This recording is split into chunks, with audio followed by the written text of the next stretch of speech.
Good morning, everybody. Hope everyone is having a wonderful week.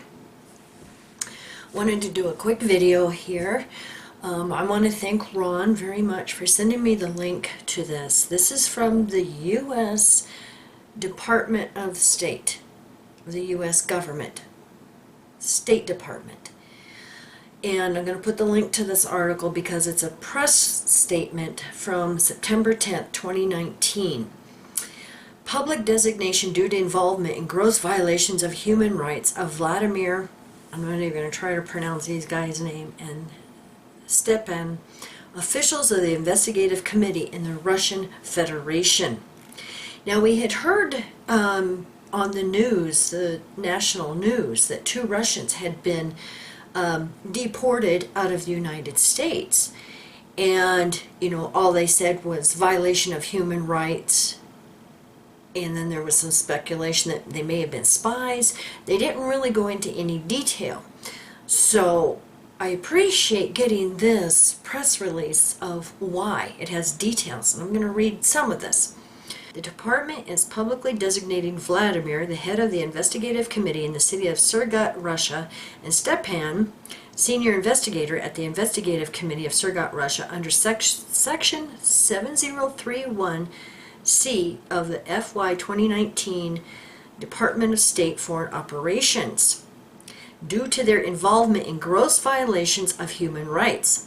Section 7031 provides that in cases where the Secretary of State has credible information that foreign officials have been involved in significant corruption or a gross violation of human rights, those individuals and their immediate family members are ineligible for entry into the United States. The department has credible information that gives our 2 last names were involved in torture and or cruel, inhuman, or degrading treatment or punishment of Jehovah's Witnesses in Surgut, Russia. On February 15, 2019, officers of the Surgut Investigative Committee, led by those 2 guys, subjected at least 7 Jehovah's Witnesses to suffocation, electric shocks, and severe beatings during interrogation at the committee's headquarters. This brutality stands in marked contrast to the peaceful practices of the Jehovah's Witnesses who have been criminally prosecuted for their religious beliefs in Russia since a 2017 Supreme Court decision affirming their wrongful designation as an extremist organization. Now, I just want to cover a few points. You can go read the rest of the press release. Now, first of all, I want to say that, Mike and I were accused back in 2017 when this Russian ban started of wanting, Jehovah's Witnesses to be beaten and tortured and murdered and raped and all of this. And it's like, no, we weren't. We don't want to see any Jehovah's Witness, hurt or beaten or killed. We would rather they wake up and leave. But yeah, we do not want them hurt. Okay, now with that being said, I do have to disagree though with the part that there are peaceful practices of Jehovah's Witnesses.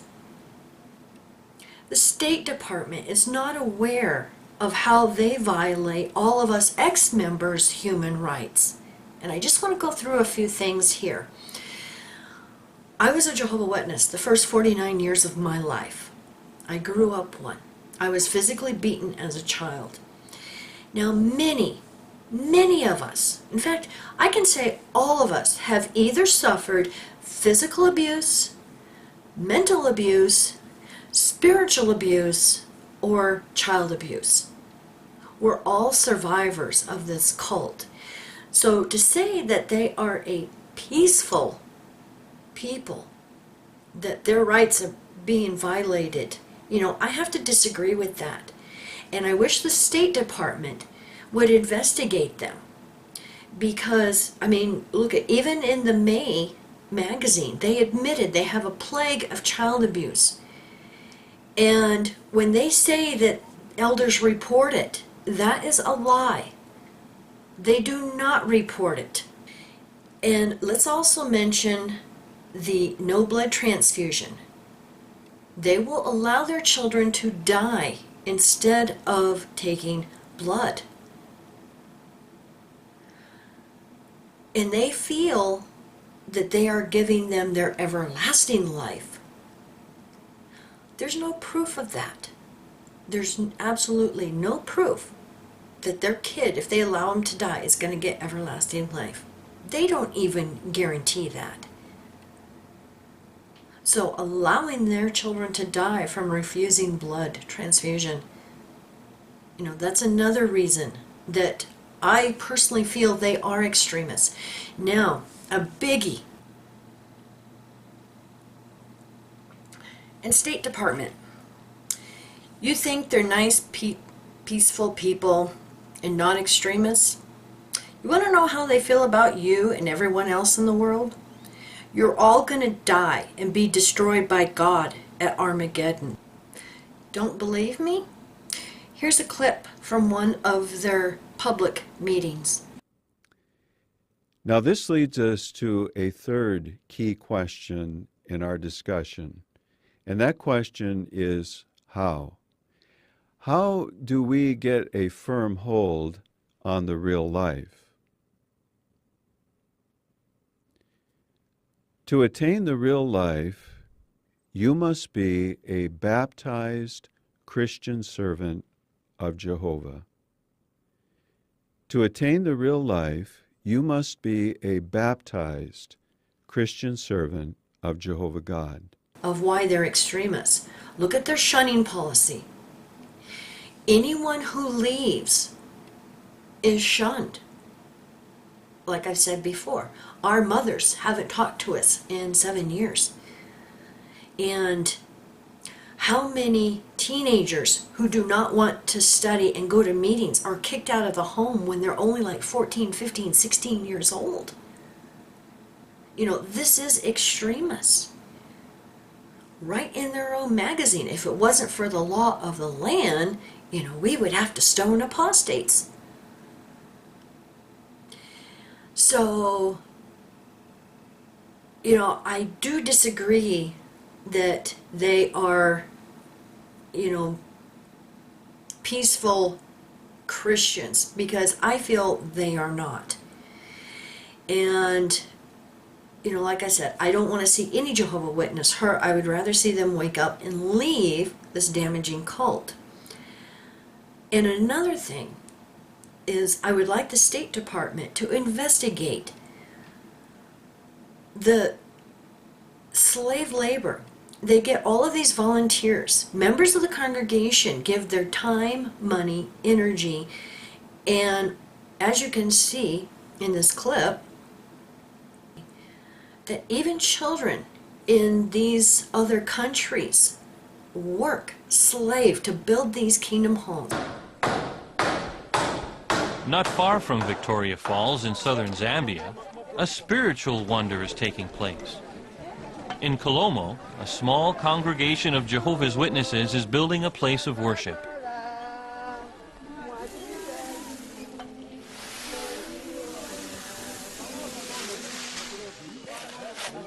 It is being built by a local all-volunteer workforce. If their request is approved, the local congregation busies itself with making or gathering the necessary building materials. For a typical East African kingdom hall, it means mixing, molding, and baking approximately 35,000 bricks. The congregations gather the sand and break the stones used to make concrete.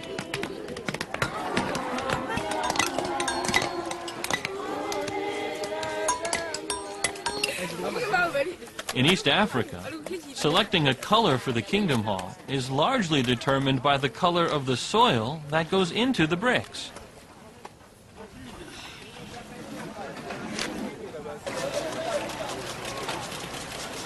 An outstanding example of preparation work was that of the Musunje Iwi congregation on Lake Malawi. All the materials had to be brought in by boat and carried by hand to the hilltop where the hall was to be built.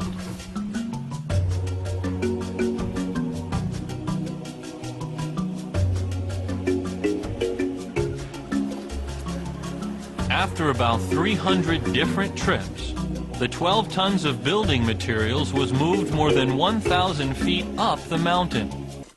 The gift of a caring brotherhood is without price. And the congregations pay for most of this.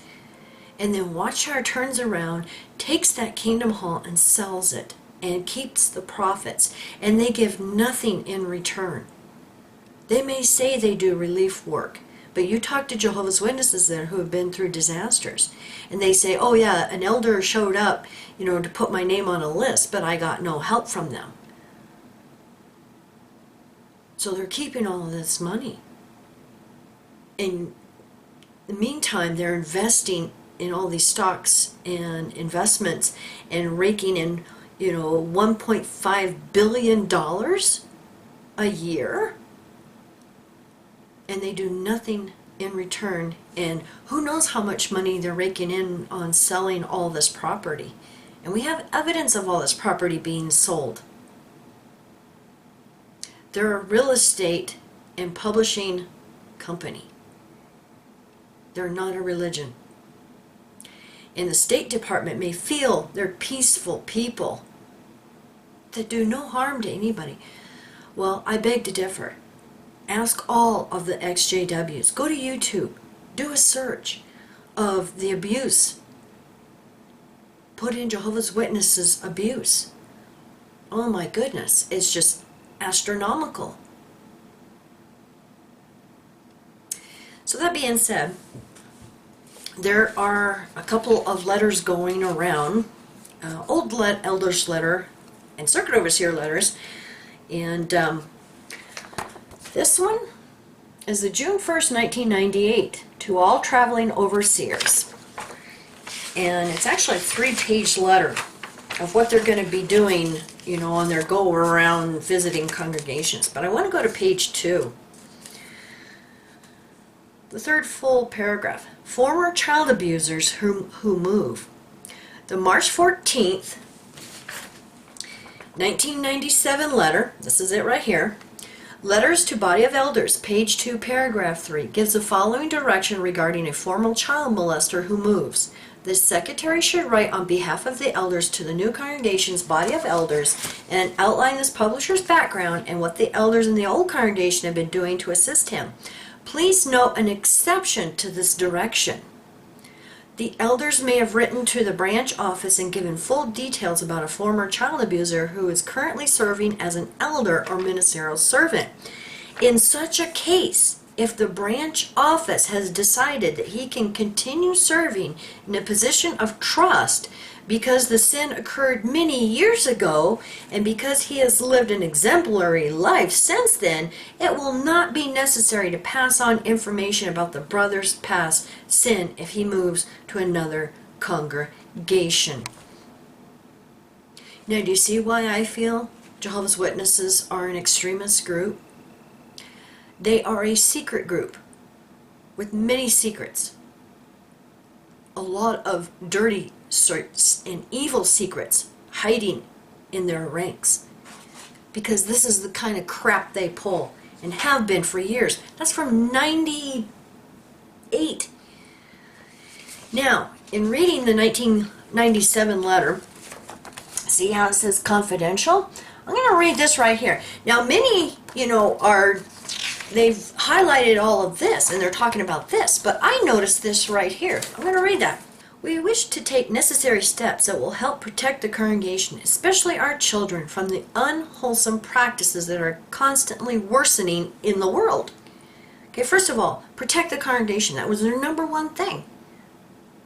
Then comes the kids, okay, and constantly worsening in the world. No, according to your May 2019 Watchtower, page 8, paragraph 3, this plague is within your own organization. This plague of child abuse. We are grateful that the truth has limited the spread of child sexual abuse in Jehovah's organization. Now, I know you all just choked on whatever food you were eating and spit out whatever you were drinking. Let me read that again. We are grateful that the truth has limited the spread of child sex abuse in Jehovah's organization. Wow. Wow. And I know even back in 97 there was still a horrific problem. So, anyway, just some very shocking things. And I also want to mention real quick, I got a notice from GoFundMe, and they are going to automatically refund everybody who donated to Hazel's GoFundMe in our behalf. And I swear it was so difficult, and it took so long to deal with them. I mean, what a bunch of morons. Oh my God. You know, it's pretty sad when uneducated old farts like Mike and I, someone who didn't even finish school, has to tell a multi-million-dollar corporation how to run things. And I had suggested to them, because they asked for a survey, well, I gotta tell them the truth. So I filled out the survey. I told them, when a person is starting a campaign, ask for the beneficiary. Have like a drop-down box of what country the beneficiary is going to be in, and then have a window pop up saying you cannot, have a beneficiary in another country from where campaign is being started. And they actually wrote back to me on Christmas Day and said, that's a really good idea. We will take that into consideration. It's like, oh, good Lord. There is hardly any common sense anymore in the world. I mean, that would have been one of the main things that you put on your website. Let people know up front. So anyway, after dealing with them for several hours, I was very happy to hear that they are going to automatically issue refunds to everybody. And thank you everybody for your emails and, your PayPal.me, your PayPal me support coming in. I appreciate it, so much. And thank you everybody for your cards too. But, suggestion, don't use GoFundMe. You're dealing with a bunch of morons. Not only that, their fees are tremendous. It was like 3.9%, and then on top of that, it's 30 cents per donor transaction. So, they start racking up fees. Now, most YouTubers that we watch, they have Patreons, they have PayPal me, they've got separate ways of, getting them money. And websites and everything else. So be careful out there, guys. Don't give anybody any money, that is doing something like this. And not that this is anything against Hazel, because, her heart was in the right place, and she's a sweetie, and I appreciate her thinking of us. But do it to the person directly. So anyway, that's my words of wisdom for today, and I hope you all have a wonderful weekend, and we love you. Bye.